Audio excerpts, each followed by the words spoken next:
Hey everybody, Matty here with Altcoin Buzz. Happy Hump Day. Hope you're having a great midweek. We are discussing today the Ren mainnet, which has launched. We'll take a look at that from a couple of different perspectives. We'll also take a look at this eToro market analysis that asks when the crypto market will pick back up. IOST is in the news. They have partnered with Anchor. We'll examine that story. VeChain is also in the news with a partnership of its own. Alexander Dreyfus is talking up Chiliz, ticker CHZ.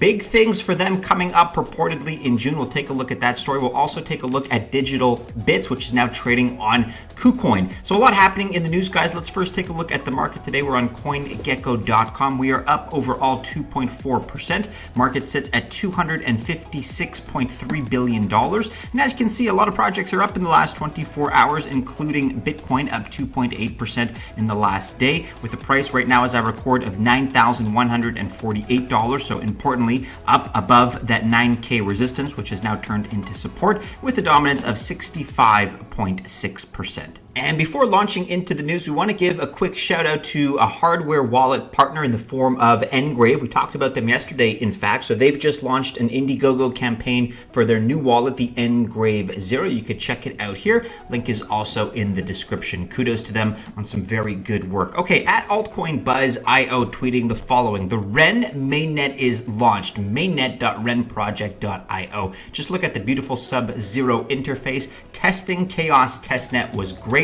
Well done, Ren protocol. And here we are on mainnet.renproject.io, where you can take a look at that new interface which we were referencing. Very, very slick indeed. Let's take a look at some of the developments that relate to this mainnet release. We're on medium.com. So Ren VM mainnet release. After years of work, we are finally here. Ren VM mainnet is live, and this marks the beginning of a cross-chain era for decentralized finance, and we couldn't be more excited for its impact on the digital asset ecosystem. For anybody unfamiliar, Ren VM brings interoperability to DeFi, and in simple terms, Ren VM is an SMPC-based decentralized custodian that fluidly mints and burns digital assets one-to-one on Ethereum as ERC20s. This means you can now use real BTC, Bitcoin Cash, and ZEC in any DeFi app. If you'd like to know more about Ren VM and how it works, check out this brief overview or our wiki page, which are both linked to here in the article. On altcoinbuzz.io now, we're looking at this eToro analysis. Will the crypto market pick up? Article by Ezekiel. An eToro market analyst, Simon Peters, shares his views on the crypto market, post-halving hash rate, and Ethereum 2.0, as well as a whole lot of other topics that he weighs in on. A lot of variables in this space, no doubt, that do affect the price. So this crypto market analysis, again, is from eToro market analyst Simon Peters.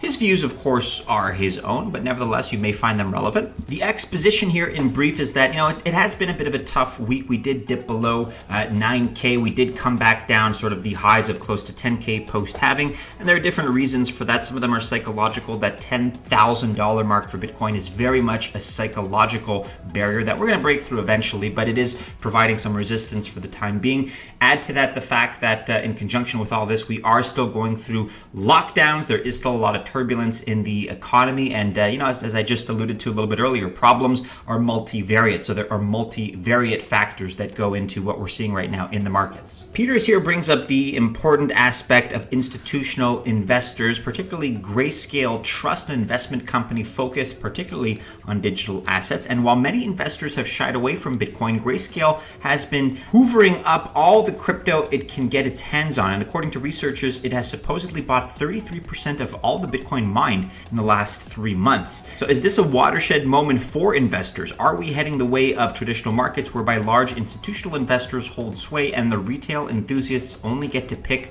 from the leftovers? And Peters here rightly points out that there is a benefit that you can associate with some of these major institutional firms coming in and buying up a lot of the assets. That is perhaps indicative of a maturation, I should say, of the market, and it would add to stability. It would lower volatility. However, it is very antithetical to the idea of decentralization and some of the pursuits that we're going after here, particularly with decentralized finance. In the short term, there has been some difficulty. Some of that has been due to the total hash rate, which has declined actually 25% since the halving earlier in May. So on the 12th of May, since then, 25% decrease in halving. It's been difficult for miners, let's face it. The margins have become that much slimmer, and for many people, they're no longer profitable at all. Peters here contends that at some point, we're definitely going to break back through that so-called psychological barrier of $10,000 per Bitcoin. He does foresee a long-term bull run. It's almost inevitable, and I share that opinion. I don't really care when it happens. I'm not calling for it next week or next month, but it's going to happen, and when it happens, it's going to be significant. So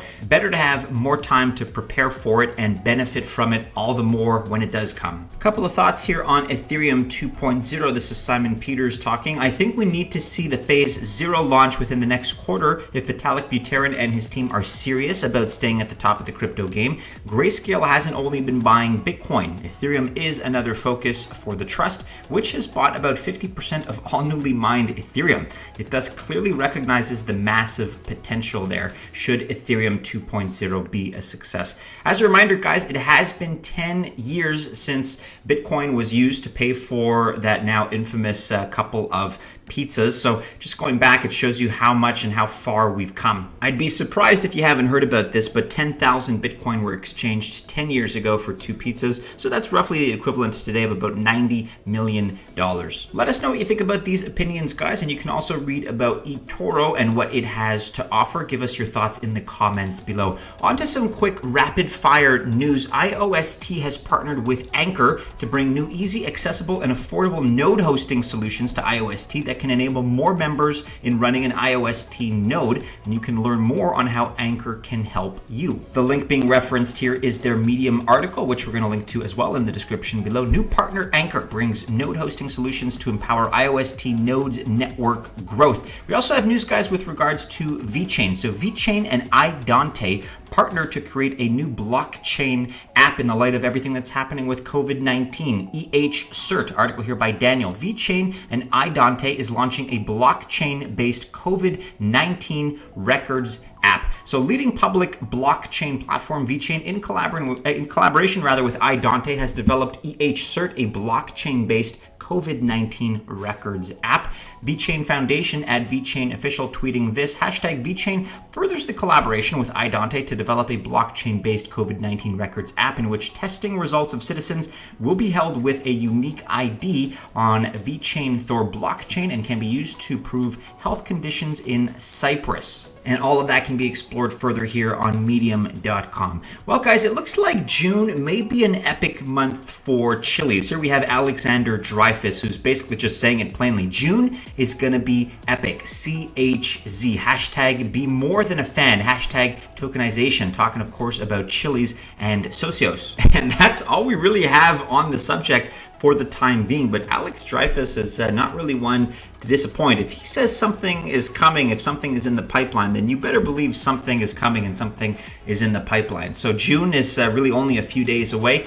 Let's stay tuned. I am a believer in Chiliz at this point. I think they're a whole lot more than just marketing and noise. If we're being told that something is coming, then we can expect something big very soon in the days ahead. Of course, we will keep you updated to the news if and when it drops. A little bit more news here at DigitalBits.org. Larry King asks DigitalBits CEO Al Burgio, quote, what are the major obstacles to adoption? It's a great interview, and a very interesting answer was actually provided. So we'll leave this link in the description below. You guys can check it out. Some other good news with regards to Digital Bits. XDB is now trading on KuCoin. Here, KuCoin.com. KuCoin will add the XDB Bitcoin trading pair. So congratulations to Digital Bits for that listing. It's a serious one. And as I've previously contended, we're going to see more and more news like this out of major altcoin projects now that the halving is behind us. We're going to see marketing campaigns. We're going to see news. We're going to see developments. We're going to see promises fulfilled on roadmaps. So this is not the least of such accomplishments. Kudos once again to Digital Bits on the KuCoin listing. That about wraps it up for today, everybody. Do be sure you're following us on all the regular social media channels and keep checking back